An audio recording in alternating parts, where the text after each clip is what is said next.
যদি আপনার কষ্টের টাকাগুলো নষ্ট না করতে চান তাহলে জিভিফাই আনলিমিটেড কেনার আগে একবার হলো আমার আজকের ভিডিওটি আপনি দেখবেন। আজ কথা বলবো গ্রামীণ ফোনের জিভিফাই আনলিমিটেড রাউটারটি কতটা অকার্যকরী, কতটা নেটওয়ার্ক স্লো, কতটা ফালতু একটা জিনিস সে বিষয় নিয়ে দীর্ঘ 1 মাস ইউজ করার পরে আজ আমি আপনাদের সঙ্গে শেয়ার করব আমার ইউজার এক্সপিরিয়েন্স। কিন্তু এটা আমার নিজের টাকায় কেনার পর মনে হলো আমার টাকাটা নষ্ট করছি তো করছি, আর কোনো ভাই ব্রাদার বা আপুদের টাকা নষ্ট না করি সে বিষয়ে ইউটিউবে একটি সঠিক রিভিউ আমি দেওয়ার চেষ্টা করতেছি। জিভিফাই আনলিমিটেড বাস্তব অভিজ্ঞতা আপনাদেরকে আমি বলি। আমি অনলাইনে অর্ডার করি, অর্ডার করার পরে 7 দিন পরে তারা আমার কাছে ডিভাইসটা নিয়ে আসে।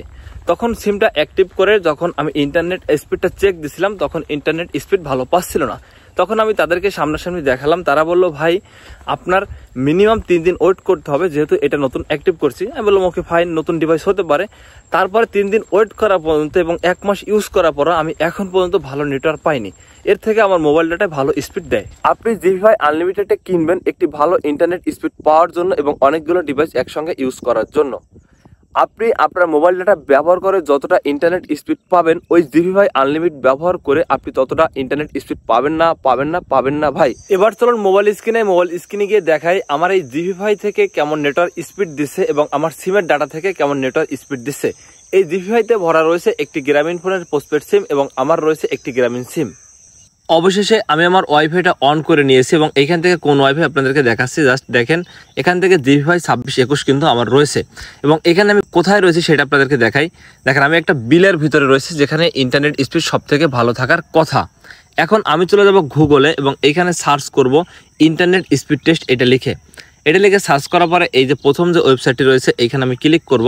ক্লিক করার পরে দেখি কতটা এমবিবিএস এখান থেকেও পাচ্ছে, ও কিন্তু সাপোর্ট করতেছে। আর আমার যে প্যাকেজটা ভরা রয়েছে এটা হচ্ছে 1000 টাকার প্যাকেজটা ভরা রয়েছে, যেখানে আমার সর্বোচ্চ ও কিন্তু 25 এমবিবিএস দিতে পারবে। আর দেখেন আমার কত এমবিবিএস দিতে পারে, দেখেন 2.0 হচ্ছে। আপনাদের ভিডিওটা একটু স্কিপ করবেন না ভাই। আপনারা যদি টাকা বাঁচাতে চান বা টাকা নষ্ট না করতে চান তাহলে আজকের ভিডিওটা আপনার জন্য। এখানে আমার কোনো লাভ লস নেই ভাই। আমি গ্রামীণ কোম্পানি খারাপ বলতেছি না, ভালো বলতেছি না। আমি যেটা পেয়েছি দেখেন 1.7 এমবিবিএস পেলাম। আর আমি কোথায় আছি আপনাদেরকে দেখাই।